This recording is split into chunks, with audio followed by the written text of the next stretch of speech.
I think I was initially drawn to general surgery for its diversity, which it does have. A master's degree is sort of very valuable. I think for most of us nowadays, to be honest, a fellowship is almost required. Hey guys, so for the past 2 weeks I've been on general surgery. The ACS team has been extremely busy and I've been working with a couple of different residents. And today, Dr. Alexander Banks, he's agreed to just chat a little bit, give some advice to pre-meds or medical students. He was giving us advice behind the scenes when the camera wasn't rolling. So Alex, just kind of, do you want to repeat the important things to kind of think about before you go into medicine or even as a medical student? Yeah, I mean, I guess I knew I was going into medicine fairly early. I went to medical school through Quebec in the Med-P system, so I knew I was going to be a doctor at like 19 years old, which is kind of ridiculous reflecting on it, not having the experience a lot of other people have getting into medicine. So, things in your head at that time, you're drawn to all the really flashy stuff like neurosurgery or even surgery in general. But I think for anybody going into medicine, or anybody especially in medicine like yourself, what I would have gone back and really reflected on is trying to put together all the aspects of medicine you'd experienced in clerkship that you really, really liked, that made the time pass by so fast. These aspects of medicine that you really love, these patient encounters that are super memorable to you, and I guess the topics you enjoy talking about too. Forget, salary, prestige, all that stuff for the most part. If you can really regroup all those things that really you enjoy talking about and learning about, then I would try to apply that to a specialty rather than trying to think of a specialty first. Yeah, kind of use your experience, your passion, be curious. There's a website, cma.orga.ca. Yeah, right. I was just thinking, I think that's the recommendation I gave you guys. But the CMA, it really breaks down what medical specialties look like in Canada, like practice as a general surgeon for most people in Canada. And it goes into, the more taboo topics too, that what does the actual practice look like? Are you living more in a community or rural setting? And even, the stuff that we all want to know at the end of the day, what's the average person in your specialty making as a yearly salary, which I think it's a relevant consideration for sure. So that's good, advice for most people watching. Now, let's say there are students interested in general surgery. Mm-hmm. Do you want to kind of give some points in terms of what are the pros? What do you really enjoy? Yeah. Maybe what was eye-opening in terms of I didn't expect this. I think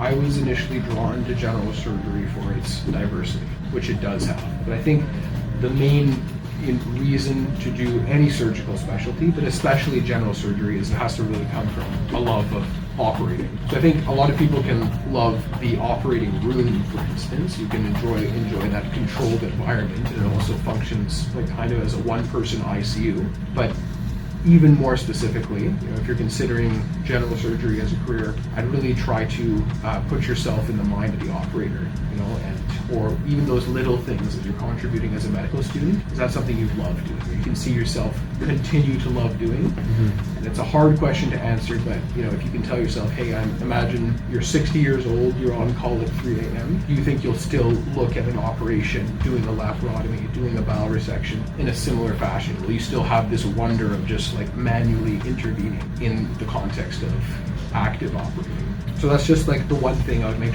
for sure. A lot of pros. I would say again, the diversity, multiple fields, a bit more flexible than some of the other surgical specialties. The cons, I would say, I think lifestyle is the one that's going to come up for a lot of people. I think you really have to ask yourself what you're looking for in your life and how feasibly the other aspects outside of career would really play into your job as a surgeon. So speak to a lot of people about that first.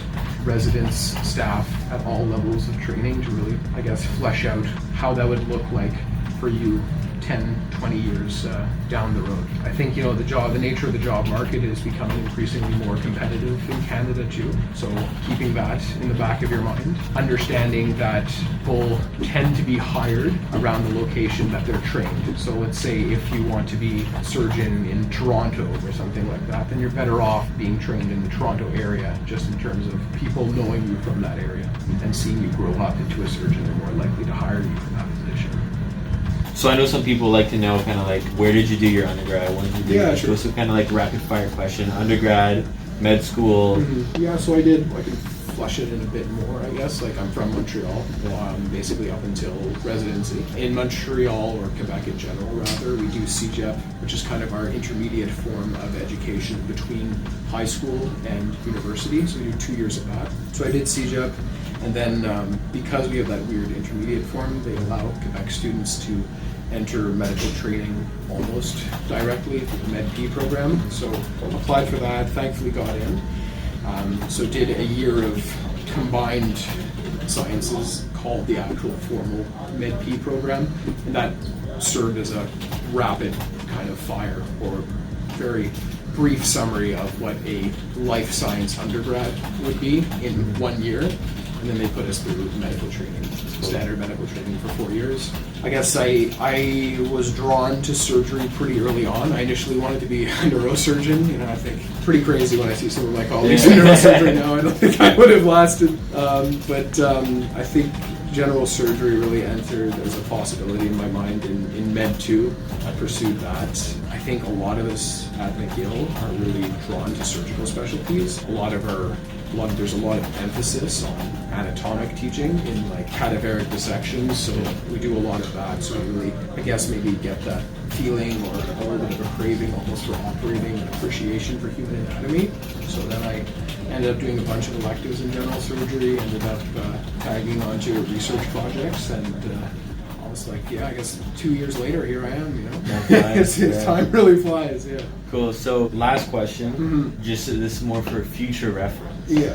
Where do you see your future going? Are you going to do a fellowship so that way we can follow back on this video in a couple of years and see where did Alex turn out? Yeah, where did he go wrong? You know, I think it's hard for me to answer even now. Yeah. I think the way I envisioned it, or what I'm setting up to do, is I'm applying to do my master's, basically the surgeon scientist program. So that kind of gears you more for an academic setting as things are currently.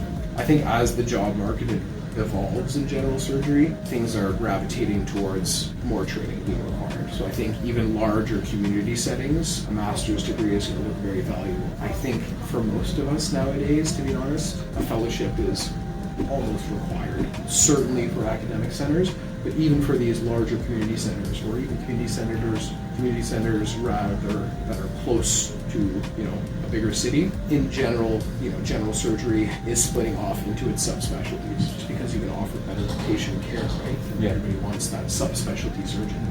It's only in the very isolated, you know, or the more rural situations that you have your true general surgeon doing very large variety of surgeries, or expected to do a large variety of surgeries.